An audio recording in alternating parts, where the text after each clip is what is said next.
Hey guys, I have a question. Do you prefer extensions that are easy to blend with your natural hair? Because this 3-in-1 wig blends perfectly without heat, and it makes my life so much easier. So let me show you. This tutorial is sponsored by HerGivenHair, and inside the box there is the wig, some promotional materials, and a user guide. That's me on top. I don't co-wash anymore though, I use soap. This is a storage bag, and these are the hair details. HerGivenHair sent some spare combs just in case, and the wig has a drawstring with 4 combs, north, east, west, and south. It has adjustable straps too. I'm going to shampoo and condition the hair, detangling before rinsing and letting it drip in my turban towel for half an hour before drying on a dryer head. If you like fresh wigs, get one of these. You can see the combs properly now, so I'll show you again. The front and back combs are much bigger and serve as anchor combs. For my first look, I'm combing the front comb, followed by the back and side combs. My hair in the front is in African threading sections because I'm doing a headband look, and I'm going to tighten the drawstring. And what I like about this wig is the roots are more textured, like natural reversion of your natural hair, so you don't have this pressure to straighten your hair with extreme heat. You can just blend with little effort, and when I brush it out, the hair fluffs out nicely. I'm using a square scarf for the headband look. I'm placing it right at the line and holding it down, or it's gonna slide away. Pulling the tail behind my ear and doing the same thing on the other side. Once I get to the back of my head, I pull the other tail and tie a small bow in the back, and that's it. The scarf adds a touch of class that elevates this pretty classic look. Now my hair is a little bit messy, so I'm gonna smooth it with my pattern blow dryer. I don't want it sleek, just tame, and can we just appreciate how I can comfortably style this with heat since my hair is underneath and fully protected? If I wanted to, I could put some curls in it to take the style to the next level, but we don't have time. I have somewhere to be, and this is not my final look. But imagine the possibilities. Wand curls, barrel curls, roller sets, spoolie set, flexi rods, curls with thread. There are lots of options to enhance this style. Anyway, now that I'm done smoothing it, it looks wearable, but still with the nice blowout texture. And who can tell this isn't my natural hair? So for the people who need something quick and classy, this wig has you covered. And you can even use a jeweled headband with curls for a more formal look.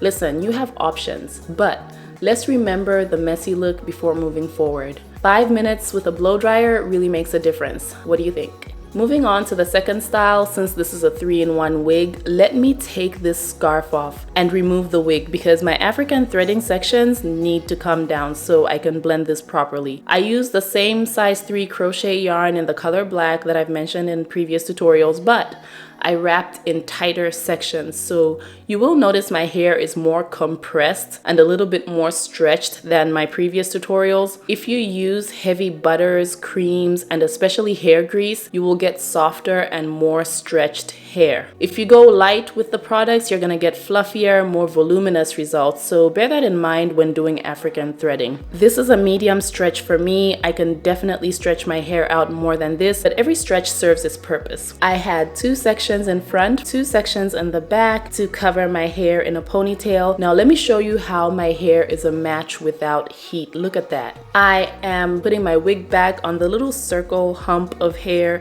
that is also stretched with thread. I prefer thread sections because combs can slide through the roots without causing discomfort, and my hair is going to be manageable when I remove the thread. Either thread your hair or do a small bun if it's not too long or thick. After putting all the combs in, I have to pull the drawstring because this is a much smaller area than before. And after the wig is sitting comfortably, I tuck all of the evidence underneath so no one can see the cords when I tie my hair up. Let's see what it looks like. Now you can see that I'm wearing a wig back here, but because I have a little over an inch of hair out, I can cover it up easily. All I have to do is redirect my hair, and that's it. Finally, we are getting into style number 2. I'm gonna show you the heatless blend.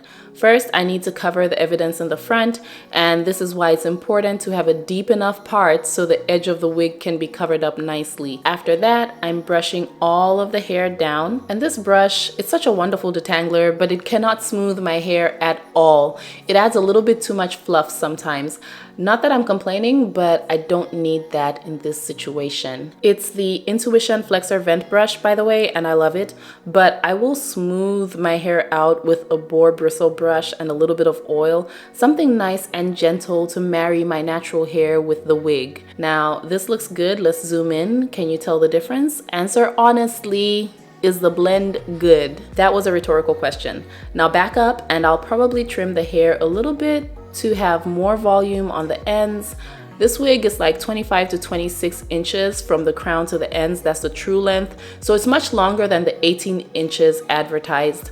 And I think HerGivenHair designed it so it can look like 18 inches when you're wearing the wig instead of using standard wig measurements. Otherwise, this wig would be much shorter in real life. That's a benefit. So I tried a half up, half down situation again, and I failed miserably again, and I'm gonna keep trying until I figure it out. That's an option for those who are able, an option that I will not waste time on because I'm moving on to my final look. A simple ponytail. I'm using my snappies to wrap my ponytail, but this brand is discontinued. You know what you can use instead? Thread. I always wrapped my ponytails in thread when I was younger, especially if I wanted them to last a few days, and it looks like I'm gonna be going back to that since this brand is discontinued. So I'm getting my natural hair to wrap around the ponytail. This way, if my hair reverts, it's gonna be fine because we've had a wet winter. I'm using a snap scrunchie to cover my wrap as the final thing to wrap my ponytail, but I just kind of wanted you to see where I tied my ponytail better. This is fine.